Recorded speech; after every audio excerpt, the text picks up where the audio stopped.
Good morning, boys and girls. Are you ready for the next chapter in Ozma of Oz?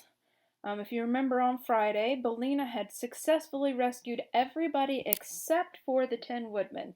She didn't know what he looked like. She just knew he was funny looking. The Gnome King didn't give a color of what he looked like. She was able to find everybody else because she knew what color they were. Um, and she turned them all back. And when they walked into the throne room, the Gnome King had his whole army there, and he was so upset because Belena had solved the riddle and found everybody. Um, but when the Scarecrow pulled the eggs out of his pocket and threw them on the king, and they broke, the gnome army scattered because remember, eggs are poisonous to gnomes. So the next chapter is called The Fate of the Tin Woodman. So we're going to find out what happened to him. Oh, and remember, the Gnome King's power came from his belt. He had a magic belt. And Belina told Dorothy to grab it off the Gnome King while he was distracted from the egg on his face.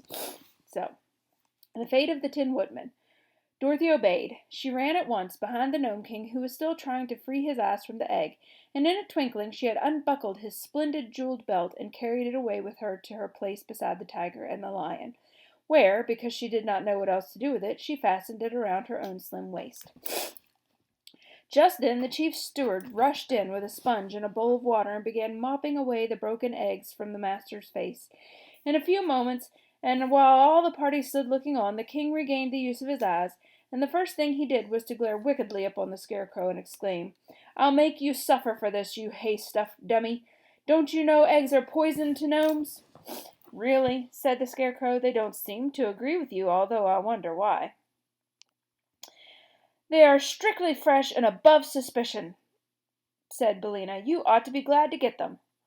"I'll transform you all into scorpions!" cried the king angrily, and began waving his arms around and muttering magic words. But none of the people became scorpions, so the king stopped and looked at them in surprise. "What's wrong?" he asked. "Why, you're not wearing your magic belt," replied the chief steward after looking the king over carefully. "Where is it? What have you done with it?" The Gnome King clapped his hand to his waist, and his rock-colored face turned as white as chalk. "It's gone!" he cried helplessly. "It's gone, and I'm ruined!" Dorothy now stepped forward and said, "Royal Ozma and you, Queen Ev, and I welcome you and your people back to the land of the living. Bellina has saved you from your troubles, and now we will leave this dreadful place and return to Ev as soon as possible." While the child spoke, they could all see that she wore the magic belt, and a great cheer went up from all her friends, which was led by the voices of the Scarecrow and the Private. But the Gnome King did not join them.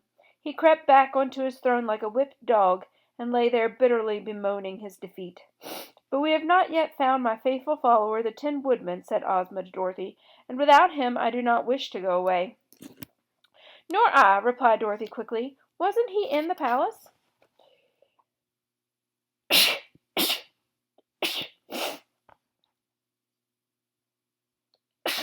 Sorry. "He must be there," said Bellina, "but I had no clue to guide me in guessing the Tin Woodman, so I must have missed him."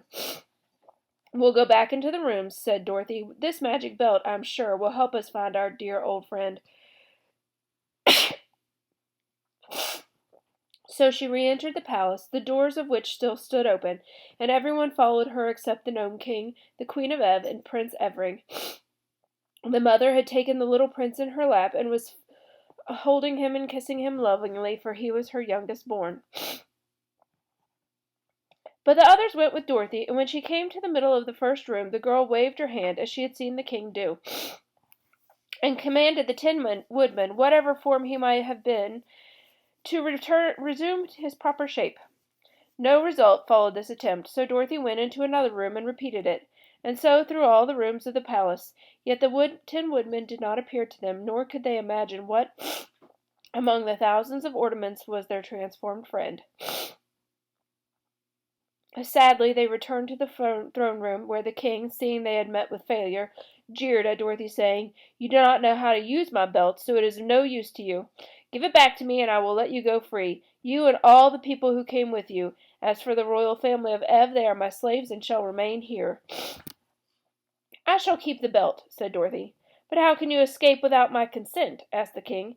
"Easily enough," answered the girl. "All we need to do is walk out the way we came in."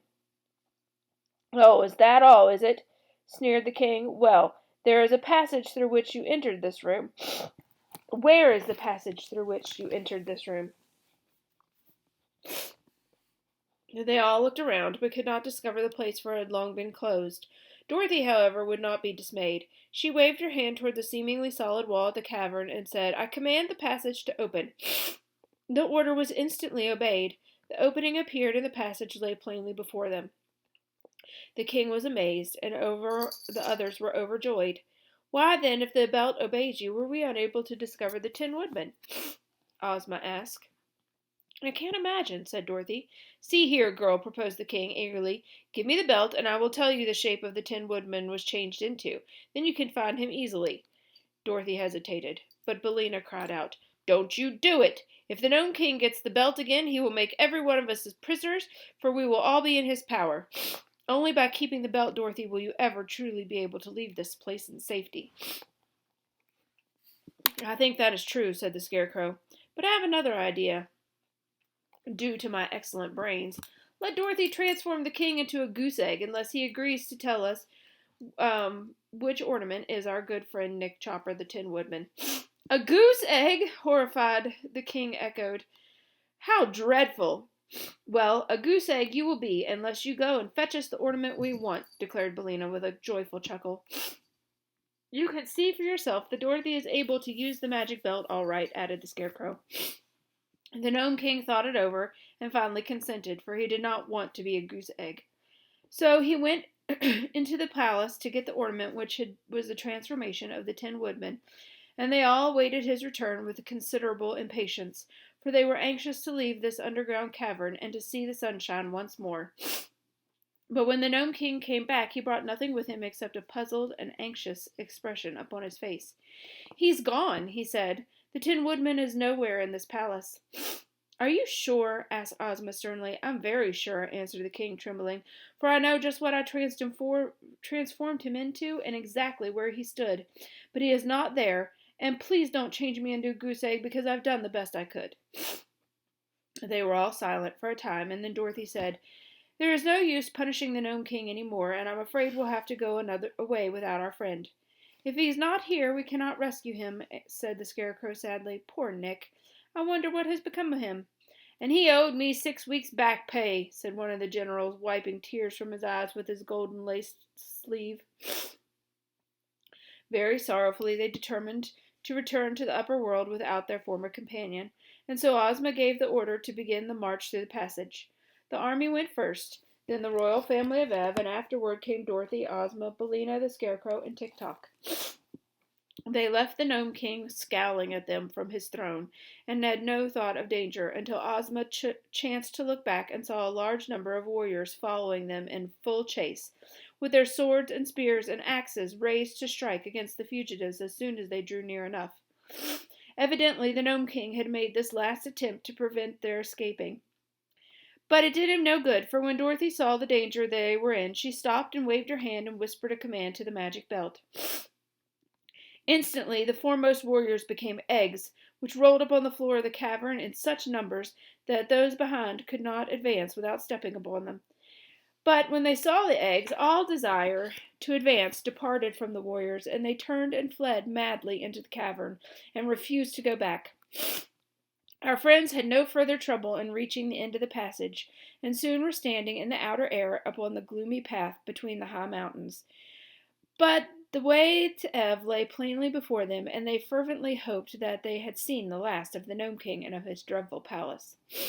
The cavalcade was led by Ozma, mounted on the Cowardly Lion, and the Queen of Ev, who rode upon the back of the tiger. The children of the Queen walked behind her, hand in hand. Dorothy rode the Sawhorse, while the Scarecrow walked and commanded the army in the absence of the Tin Woodman. Presently the way began to lighten, and more sunshine came in between the two mountains. Before long they heard the thump, thump, thump of the giant's hammer on the road. "How may we pass that monstrous man of iron?" asked the Queen, anxious for her children's safety. But Dorothy solved the problem by a word to the magic belt. The giant paused with his hammer held motionless in the air, and thus the entire party was allowed to pass between his cast iron legs in safety. Alright, so they couldn't find the Tin Woodman. Do you think they'll find him later? What happened to him, do you think? Do you think the Gnome King lied about knowing where he was? Or maybe Dorothy was successful in changing him back, but he hid because he was afraid? We'll just have to find out. The next chapter is called The King of Ev. So, tomorrow we'll see what that's all about. Remember, the king is gone. He jumped into the sea after he sold his family to the Gnome King. So I wonder what this chapter could possibly be about in terms of the King of Ev. And be thinking about what might have happened to the Tin Woodman and if you think they'll find him later. Bye!